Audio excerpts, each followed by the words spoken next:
చూడండి ఇలా ఫ్రై చేసేసేసి స్కూల్కి అయితే టైం అయిపోతుంది అనమాట. గబగబా నేను క్యారేజీలు కట్టేసాను, పిల్లలకి లేట్ అయిపోతుంది. చూడండి ఇలా పప్పు దినుసులు వేసుకుని వేపేసేసి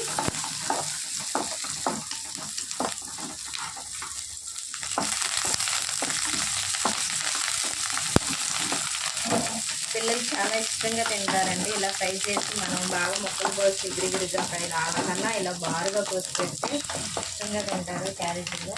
మీరు కూడా ఒకసారి ట్రై చేయండి. చేసే విధానం ఒకసారి చూడండి.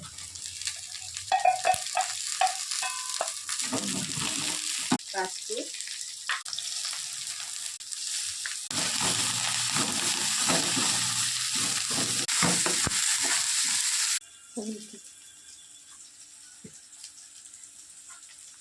కారం దొండకాయ ఫ్రైకి ఎక్కువేం పట్టదులేండి, ఉప్పు ఉంటుంది కదా.